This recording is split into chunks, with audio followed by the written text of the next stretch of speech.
Chapitre 10 L'homme des eaux. C'était le commandant du bord qui parlait ainsi. À ces mots, Ned Land se releva subitement. Le steward, presque étranglé, sortit en chancelant sur un signe de son maître. Mais tel était l'empire du commandant à son bord que pas un geste ne trahit le ressentiment dont cet homme devait être animé contre le Canadien. Conseil, intéressé malgré lui, moi, stupéfait. Nous attendions en silence le dénouement de cette scène. Le commandant, appuyé sur l'angle de la table, les bras croisés, nous observait avec une profonde attention. Hésitait-il à parler? Regrettait-il ces mots qu'il venait de prononcer en français? On pouvait le croire.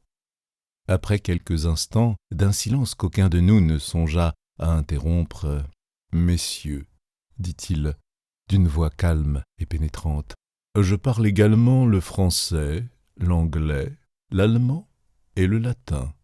J'aurais donc pu vous répondre dès notre première entrevue. Mais je voulais vous connaître d'abord, réfléchir ensuite. Votre quadruple récit, absolument semblable au fond, m'a affirmé l'identité de vos personnes. Je sais maintenant que le hasard a mis en ma présence Monsieur Pierre Aronnax, professeur d'histoire naturelle au Muséum de Paris, chargé d'une mission scientifique à l'étranger, Conseil, son domestique, et Ned Land, d'origine canadienne, harponneur à bord de la frégate l'Abraham Lincoln de la Marine nationale des États-Unis d'Amérique. Je m'inclinai d'un air d'assentiment. Ce n'était pas une question que me posait le commandant, donc pas de réponse à faire. Cet homme s'exprimait avec une aisance parfaite, sans aucun accent. Sa phrase était nette, ses mots justes, sa facilité d'élocution remarquable. Et cependant, je ne sentais pas en lui un compatriote. Il reprit la conversation en ces termes. « Vous avez trouvé sans doute, monsieur, que j'ai longtemps tardé à vous rendre cette seconde visite. C'est que, votre identité reconnue, je voulais peser mûrement le parti à prendre envers vous. J'ai beaucoup hésité. Les plus fâcheuses circonstances vous ont mis en présence d'un homme qui a rompu avec l'humanité. Vous êtes venu troubler mon existence. Involontairement, dis-je. Involontairement, répondit l'inconnu en forçant un peu sa voix. Est-ce involontairement que l'Abraham Lincoln me chasse sur toutes les mers? Est-ce involontairement que vous avez pris passage à bord de cette frégate? Est-ce involontairement que vos boulets ont rebondi sur la coque de mon navire? Est-ce involontairement que maître Ned Land m'a frappé de son harpon? Je surpris dans ces paroles une irritation contenue. Mais à ces récriminations, j'avais une réponse toute naturelle à faire, et je la fis. « Monsieur, dis-je, vous ignorez sans doute les discussions qui ont eu lieu à votre sujet en Amérique et en Europe. Vous ne savez pas que divers accidents, provoqués par le choc de votre appareil sous-marin, ont ému l'opinion publique dans les deux continents.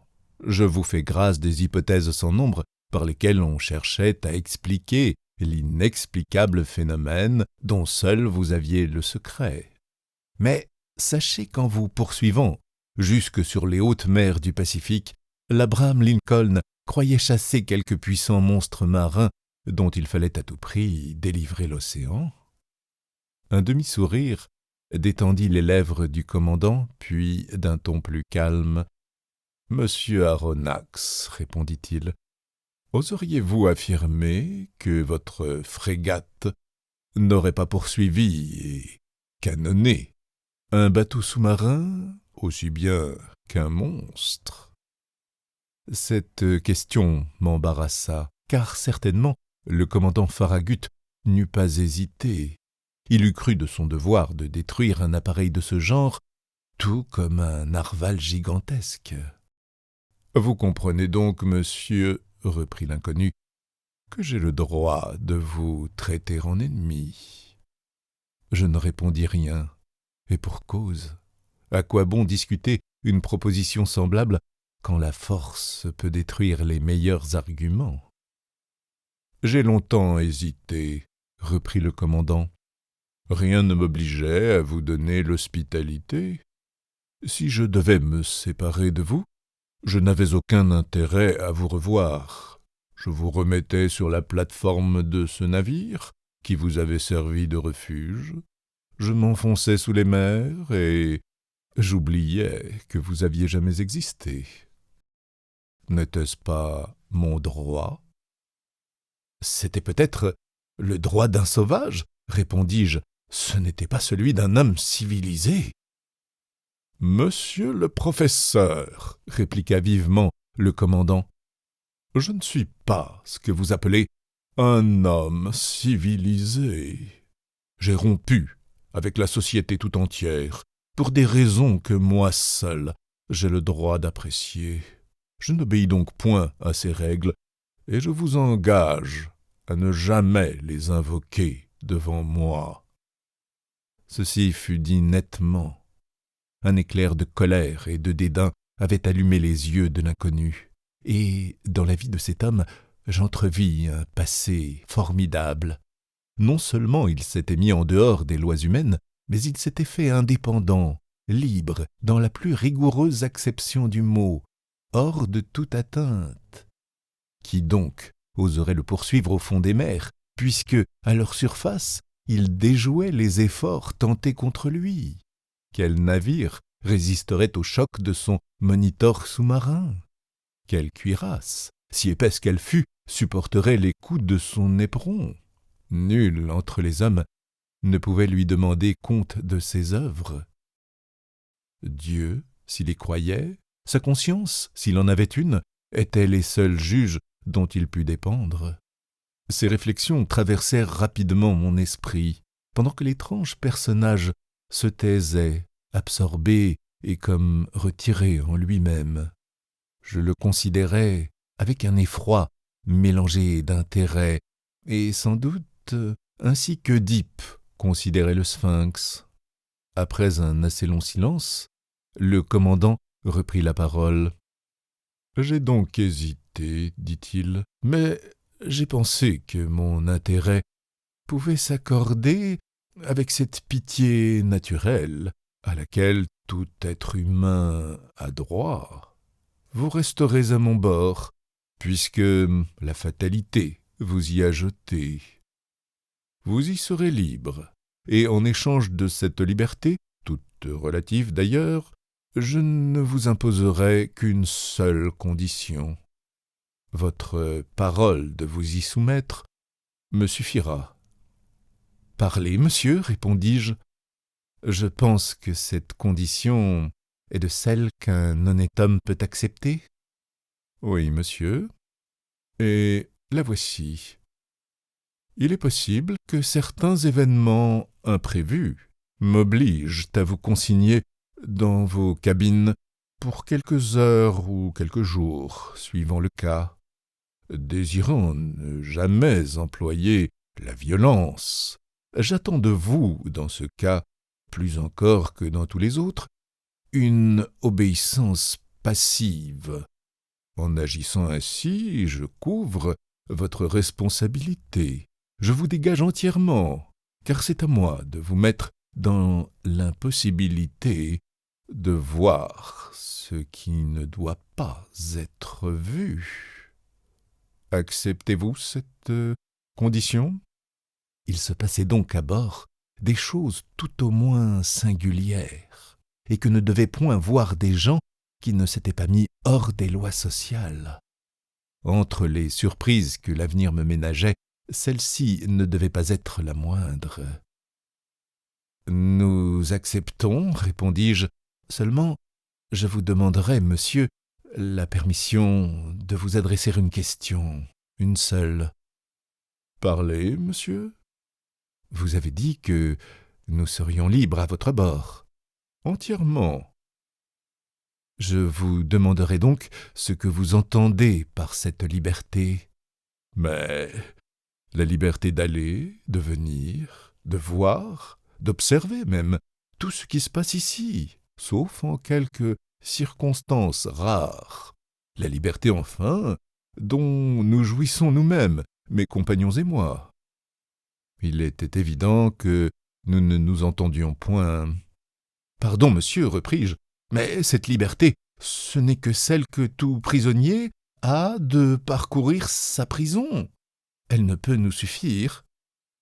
Il faudra cependant qu'elle vous suffise. » « Quoi ? Nous devons renoncer à jamais de revoir notre patrie, nos amis, nos parents ? » « Oui, monsieur.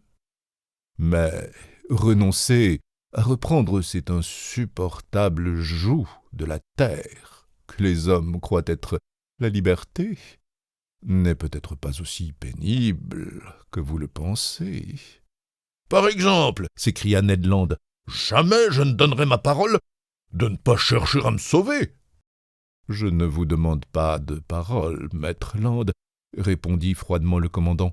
« Monsieur, répondis-je, emporté malgré moi, vous abusez de votre situation envers nous.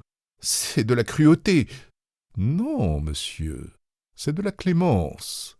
Vous êtes mes prisonniers après combat. Je vous garde, quand je pourrai d'un mot vous replonger dans les abîmes de l'océan. Vous m'avez attaqué. Vous êtes venu surprendre un secret que nul homme au monde ne doit pénétrer, le secret de toute mon existence. Et vous croyez que je vais vous renvoyer sur cette terre qui ne doit plus me connaître? Jamais. En vous retenant, ce n'est pas vous que je garde, c'est moi-même. » Ces paroles indiquaient de la part du commandant un parti pris contre lequel ne prévaudrait aucun argument. « Ainsi, monsieur, repris-je, vous nous donnez tout simplement à choisir entre la vie ou la mort. »« Tout simplement. »« Mes amis, dis-je, à une question ainsi posée, il n'y a rien à répondre, mais aucune parole ne nous lie au maître de ce bord. »« Aucune, monsieur, » répondit l'inconnu. Puis, d'une voix plus douce, il reprit « Maintenant, permettez-moi d'achever ce que j'ai à vous dire. Je vous connais, monsieur Aronnax, vous, sinon vos compagnons. Vous n'aurez peut-être pas tant à vous plaindre du hasard qui vous lie à mon sort.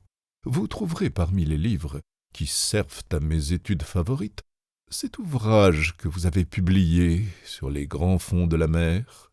Je l'ai souvent lu. Vous avez poussé votre œuvre aussi loin que vous le permettait la science terrestre. Mais vous ne savez pas tout. Vous n'avez pas tout vu. Laissez-moi donc vous dire, monsieur le professeur, que vous ne regretterez pas le temps passé à mon bord. Vous allez voyager dans le pays des merveilles. L'étonnement, la stupéfaction seront probablement l'état habituel de votre esprit. Vous ne vous blaserez pas facilement sur le spectacle incessamment offert à vos yeux. Je vais revoir, dans un nouveau tour du monde sous-marin, qui sait, le dernier peut-être, tout ce que j'ai pu étudier au fond de ces mers tant de fois parcourues, et vous serez mon compagnon d'études. À partir de ce jour, vous entrez dans un nouvel élément. Vous verrez ce que n'a vu encore aucun homme, car moi et les miens, nous ne comptons plus, et notre planète, grâce à moi, va vous livrer ses derniers secrets. » Je ne pus le nier. Ces paroles du commandant firent sur moi un grand effet. J'étais pris là par mon faible, et j'oubliais pour un instant que la contemplation de ces choses sublimes ne pouvait valoir la liberté perdue. D'ailleurs, je comptais sur l'avenir pour trancher cette grave question.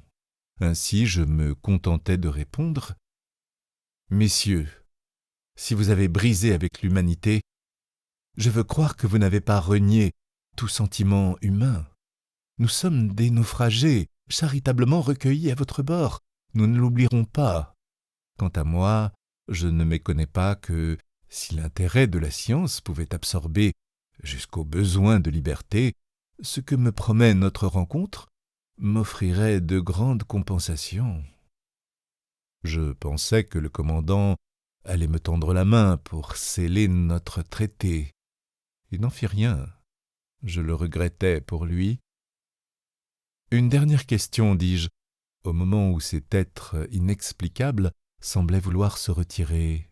« Parlez, monsieur le professeur. »« De quel nom dois-je vous appeler ?»« Monsieur, » répondit le commandant, « je ne suis pour vous que le capitaine Nemo, et vos compagnons et vous n'êtes pour moi que les passagers du Nautilus. » Le capitaine Nemo appela, un steward parut, le capitaine lui donna ses ordres dans cette langue étrangère que je ne pouvais reconnaître, puis, se tournant vers le Canadien et Conseil, « Un repas vous attend dans votre cabine, leur dit-il. Veuillez suivre cet homme. »« Je n'ai pas de refus, » répondit le harponneur. Conseil et lui sortirent enfin de cette cellule où ils étaient renfermés depuis plus de 30 heures. « Et maintenant, monsieur Aronnax, notre déjeuner est prêt. Permettez-moi de vous précéder. »« À vos ordres, capitaine. » Je suivis le capitaine Nemo, et, dès que j'eus franchi la porte, je pris une sorte de couloir électriquement éclairé, semblable aux coursives d'un navire. Après un parcours d'une dizaine de mètres, une seconde porte s'ouvrit devant moi. J'entrai alors dans une salle à manger, ornée et meublée avec un goût sévère. De hauts dressoirs de chêne, incrustés d'ornements d'ébène, s'élevaient aux deux extrémités de cette salle, et sur le rayon à lignes ondulées étincelaient des faïences, des porcelaines, des verreries d'un prix inestimable. La vaisselle plate y resplendissait sous les rayons que versait un plafond lumineux dont de fines peintures tamisaient et adoucissaient l'éclat. Au centre de la salle était une table richement servie. Le capitaine Nemo m'indiqua la place que je devais occuper. « Asseyez-vous, me dit-il, et mangez comme un homme qui doit mourir de faim. » Le déjeuner se composait d'un certain nombre de plats dont la mer seule avait fourni le contenu, et de quelques mets dont j'ignorais la nature et la provenance. J'avouerai que c'était bon, mais avec un goût particulier auquel je m'habituais facilement. Ces divers aliments me parurent riches en phosphore, et je pensais qu'ils devaient avoir une origine marine. Le capitaine Nemo me regardait. Je ne lui demandai rien, mais il devina mes pensées, et il répondit de lui-même aux questions que je brûlais de lui adresser. « La plupart de ces mets vous sont inconnus, me dit-il. Cependant, vous pouvez en user sans crainte. Ils sont sains et nourrissants. Depuis longtemps, j'ai renoncé aux aliments de la terre, et je ne m'en porte pas plus mal. Mon équipage, qui est vigoureux, ne se nourrit pas autrement que moi. Ainsi, dis-je, tous ces aliments sont des produits de la mer ? Oui, monsieur le professeur, la mer fournit à tous mes besoins. Tantôt je mets mes filets à la traîne, et je les retire, prêts à se rompre. Tantôt je vais chasser au milieu de cet élément qui paraît être inaccessible à l'homme, et je force le gibier qui gîte dans mes forêts sous-marines. Mes troupeaux, comme ceux du vieux pasteur de Neptune, paissent sans crainte les immenses prairies de l'océan. J'ai là une vaste propriété que j'exploite moi-même et qui est toujours ensemencée par la main du Créateur de toutes choses. » Je regardai le capitaine Nemo avec un certain étonnement, et je lui répondis « Je comprends parfaitement, monsieur, que vos filets fournissent d'excellents poissons à votre table. Je comprends moins que vous poursuiviez le gibier aquatique dans vos forêts sous-marines. Mais je ne comprends plus du tout qu'une parcelle de viande, si petite qu'elle soit, figure dans votre menu. »« Aussi, monsieur, me répondit le capitaine Nemo, ne fais-je jamais usage de la chair des animaux terrestres. Ceci, cependant, repris-je, en désignant un plat où restaient encore quelques tranches de filet. Ce que vous croyez être de la viande, monsieur le professeur, n'est autre chose que du filet de tortue de mer. Voici également quelques foies de dauphin que vous prendriez pour un ragoût de porc. Mon cuisinier est un habile préparateur qui excelle à conserver ces produits variés de l'océan. Goûtez à tous ces mets. Voici une conserve d'holoturie qu'un Malais déclarerait sans rival au monde. Voici une crème dont le lait a été fourni par la mamelle des cétacés et le sucre par les grands fucus de la mer du Nord. Et enfin, permettez-moi de vous offrir des confitures d'anémones qui valent celles des fruits les plus savoureux. Et je goûtais, plutôt en curieux qu'en gourmet, tandis que le capitaine Nemo m'enchantait par ses invraisemblables récits.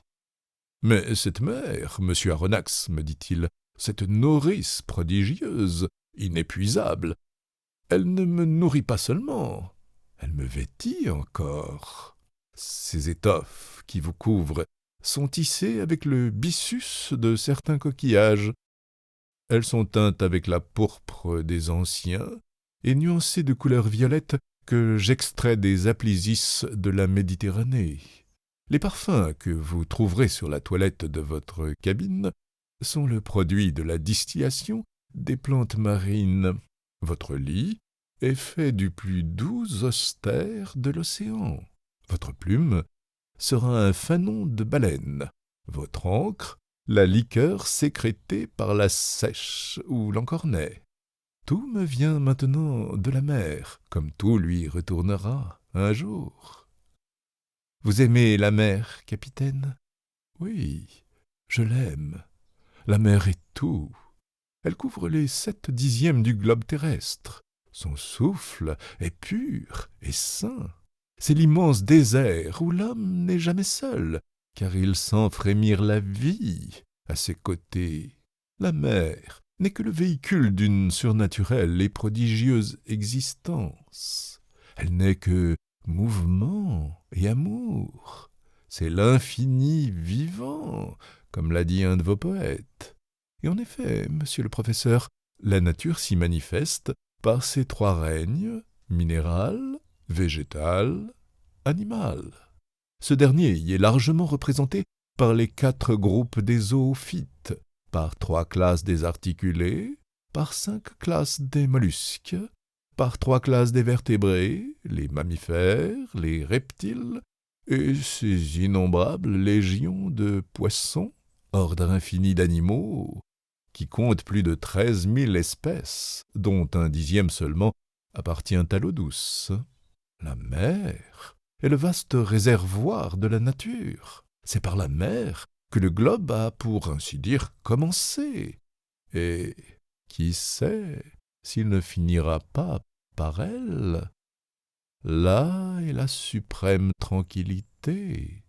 La mer n'appartient pas aux despotes. À sa surface, ils peuvent encore exercer des droits iniques, s'y battre, s'y dévorer, y transporter toutes les horreurs terrestres. Mais à 30 pieds au-dessous de son niveau, leur pouvoir cesse, leur influence s'éteint, leur puissance disparaît.